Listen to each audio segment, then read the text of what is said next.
This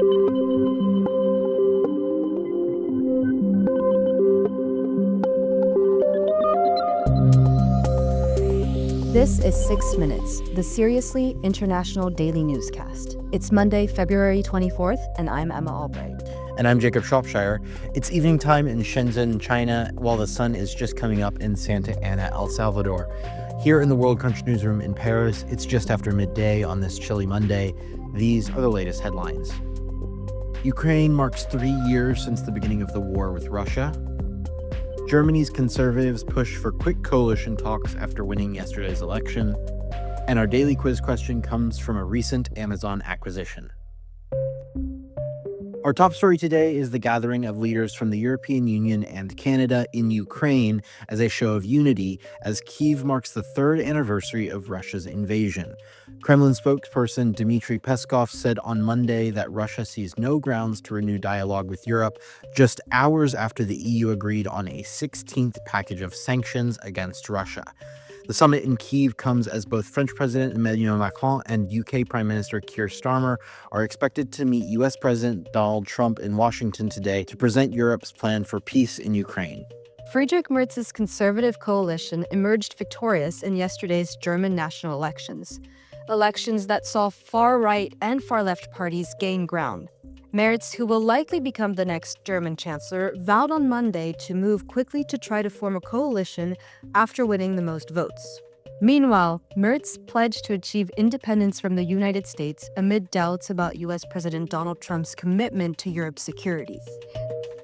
Israeli Prime Minister Benjamin Netanyahu said Israel will not allow either Syria's new army or the insurgent group that led the ouster of former President Bashar al-Assad to enter the area south of Damascus. Netanyahu also made clear that Israeli forces would stay in parts of southern Syria for an indefinite period.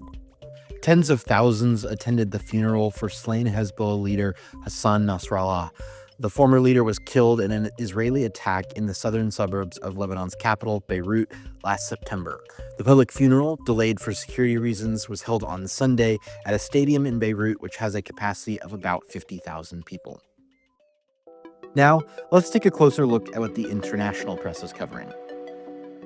Friedrich Merz, the leader of the conservative CDU-CSU alliance, which came out on top, now faces the task of forming a coalition to form a government that likely won't involve the runner-up far-right AfD party. The most likely coalition partner for Merz is the SPD party, led by outgoing Chancellor Olaf Scholz, which was just effectively defenestrated after the coalition it led collapsed last year. The Vatican press is covering Pope Francis, who is still in critical condition and battling double pneumonia. The 88-year-old Pope was admitted to Rome's Gemelli Hospital on February 14th after having trouble breathing for several days and subsequently had pneumonia diagnosed in both lungs. The Vatican described his condition as critical for a second day on Sunday and that he had an initial slight insufficiency in his kidney function that day. We have an analysis from French public radio station France 21 on Macron's trip to Washington to make progress on the situation in Ukraine. Emma, what's this story about? France Inter's Pierre Aski writes that Macron might just be the last chance to get through to Trump on the Ukraine-Russia war, which has crossed the 3-year mark today. Aski says, how should Macron talk to Trump? How can he hold his limited attention? How do you counter the Russian-influenced rhetoric conveyed by the U.S. president? Like when he accuses Ukraine of being responsible for the war, or Ukrainian President Volodymyr Zelensky of being a dictator. The French president will try to persuade Donald Trump that he would be wrong to bet everything on his agreement with Vladimir Putin, whom he is preparing to meet soon in Saudi Arabia.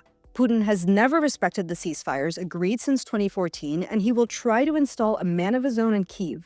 At that point, Trump will look like a weak leader, a true nightmare for him. On the French side, there's no hiding the fact that if this American-Russian worst-case scenario were to come true, it could shatter the Atlantic alliance. But Europeans should be under no illusions about their ability to influence an imperial presidency that knows neither allies nor friends.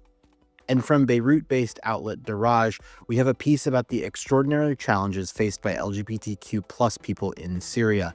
In the country, only a few voices and organizations working in secrecy attempt to shed light on the violations against them in an environment that is increasingly hostile towards anyone who dares to advocate for marginalized groups. And from French daily Les Echos, we have a piece about an unlikely pairing. 35 years ago, fashion designer Yves Saint Laurent dressed a statue of Virgin Mary nestled in a small chapel between Neuilly and Paris. The stunning outfit by the haute couture icon was forgotten until the Metropolitan Museum of Art rediscovered it. We're closing things out today with a bit of movie trivia. Amazon has just paid more than $1 billion to take creative control of a famous movie franchise.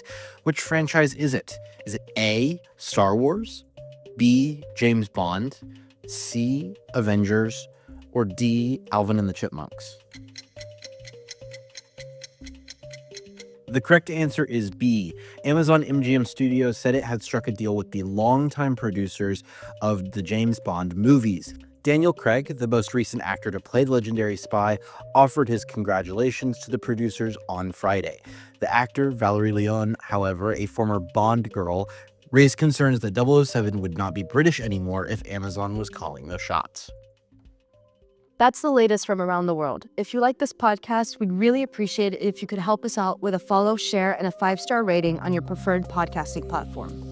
For more of the best of the international press, delivered exclusively in English, visit us at wallcrunch.com. We'll see you here tomorrow. À demain.